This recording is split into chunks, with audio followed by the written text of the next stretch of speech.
Happy Friday, y'all. It's Angie Lee Monroe, and I'm here with your Daily Divas for Friday, April 4th. And we are talking about Proverbs 31:25 today. So, in that, it says, "She is clothed with strength and dignity. She can laugh at the days to come." Now, I am one of those people that has a pretty good sense of humor. Sometimes it's a wicked sense of humor. So, I love this verse because I love that we can talk about laughter in the Bible, from about joy in the Bible. But I want to focus on the strength part and the dignity part. Uh, Several years ago, I'm talking like decades ago, I started feeling my body starting to shut down on me in certain ways. I was putting on a ton of weight. I was From like October till March, it felt like I was struggling to get through every day. I was like dragging my feet through wet concrete as I was walking. It was that troublesome. And I'm one of those that goes goes out and does networking for our plumbing business. I do networking for my own business. I go to conferences. I go and I do things to be present with my ideal clients and other people that can help me grow. But during that October to March, it felt like my whole body just shut down. And this went on for years until I found a proper doctor that would listen to me, actually do some proper testing on me, and find out that I actually had a thyroid imbalance and had been diagnosed with Hashimoto's. So that set us on a course to get all the right stuff in place. So we're not going to go down that road. But in that season of doing all that, I had to really manage my energy, manage my time, manage what I gave my energy to. And so a lot of times we, as women, as moms, as daughters, we take on a lot onto our backs and we're carrying it around for everybody else when we need to give it back to the people that should be carrying it, right? You may be carrying shame over or guilt over being a working mom while your kids are little. Have a conversation with your kids and let that go. Just have a conversation with your kids and let that go. Um, you may have guilt over being at work too much and not being at home enough, or being at home too much and not at work enough. There's so many things. But one of the things I realized is, out of sight is out of mind. You may have people that know you and like you and will reach out to you, but for the most part, when you're out of sight, you're out of mind. Last night, I went to a networking meeting with our local chamber.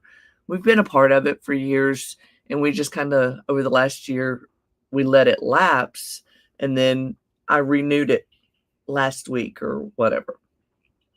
And they had a karaoke night last night as a mixer for the networking. And you know what? I showed up.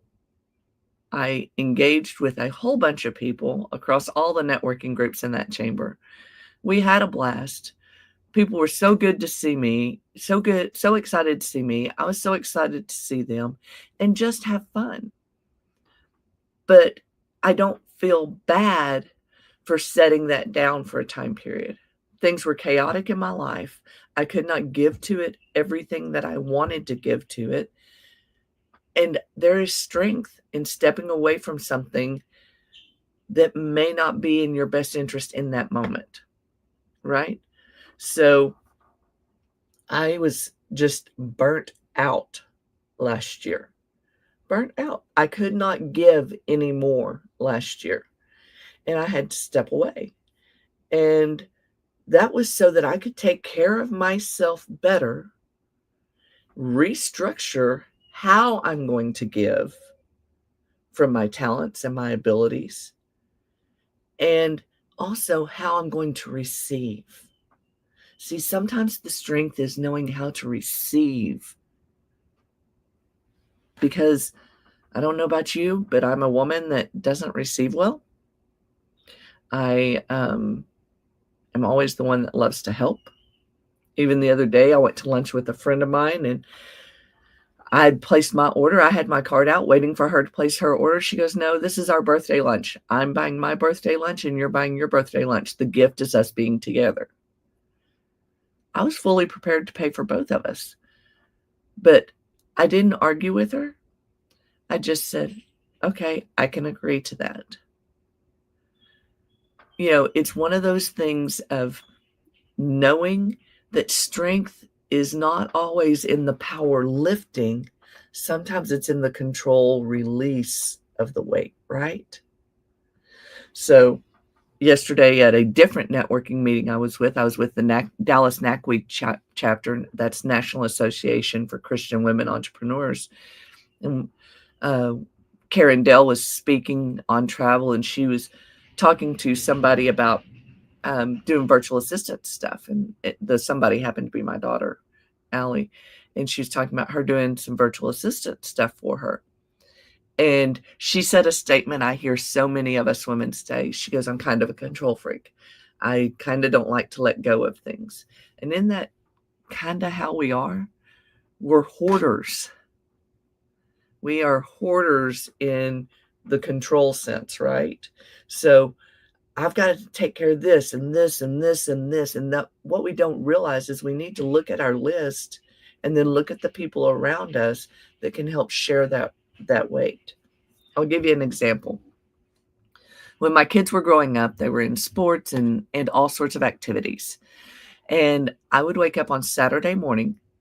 I would look at what our weekly schedule was.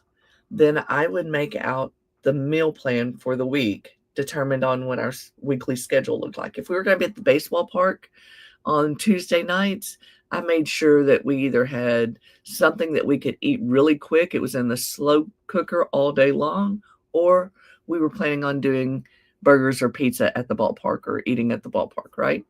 Then if we were at the football game on Friday nights, well, I made sure we had a plan for that. If we were at the Pee Wee fields on Saturday, I made sure we had a plan for that. But I also made sure that I would make that list. I would make the menu plan. I'd make the grocery list. I'd go grocery shopping. I'd bring it back, and I would sort the food with color codes, right? So each day of the week had its own color code, so the kids knew that those foods in the pantry were designated for a meal, and they also knew what day of the week that was. Then guess what? I hung that menu plan on the refrigerator for everybody to see. It wasn't just mine to hold on to. It was a shared responsibility for the family. So if I was at work or my husband was working late, one of the kids could look at that menu plan and at least get a few things started for us, if not do the whole meal, right? Especially in their teenage years. I mean, I wanted to make sure that they were going to be productive when they got out of the house, right? So doing that empowered the kids, but it also relieved stuff from me. So don't keep giving to things that are draining you. Don't keep giving energy to things that are wearing you out. And then here's another thing. We talked about this last week in the mastermind I was with. A lot of times, if somebody tells us no, they can't attend an event, say I'm invited to another networking event next Tuesday. My Tuesday's already full. So I can't do next Tuesday. But you know what? I would like to come to that in the future. So keep inviting me. Well, most of the time, they're not going to continue to invite me because they don't want the rejection of being told I can't this time. But I don't need to apologize for not being able to go this time either. I can just say, I am busy. I can't make it this time. Keep me informed for the next time.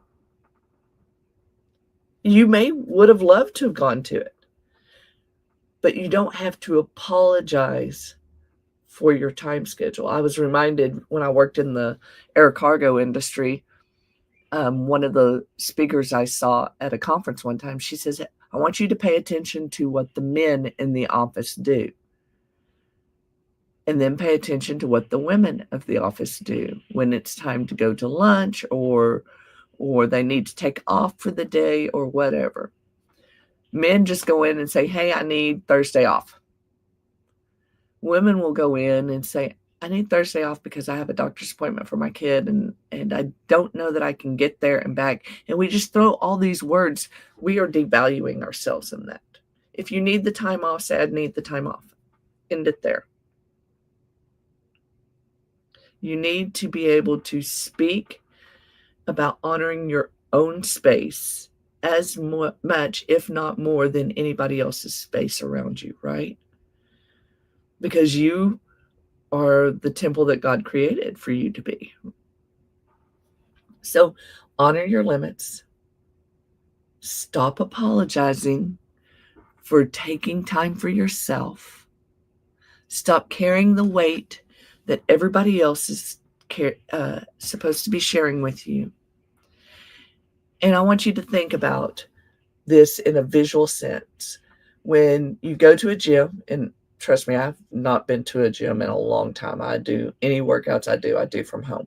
When you go to a gym, you take the weights and you push up, but most of the strength is come when you pull, when you start coming down in a controlled motion, right? I mean, I can always drop the things. That's easy. But that bringing the strength down in a controlled motion builds more strength. So as you're releasing things, it will build more strength for you to be able to identify and release more things in the future.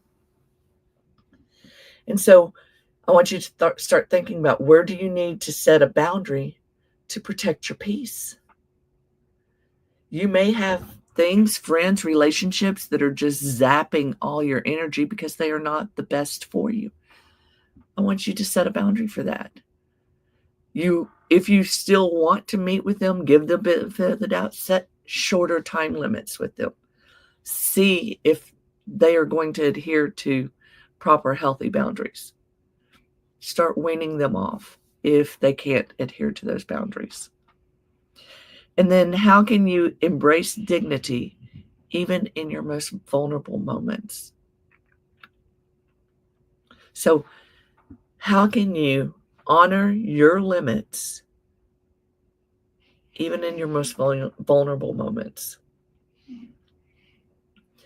Years ago, I was dealing a lot with my kids and helping a lot with my kids and my grandkids.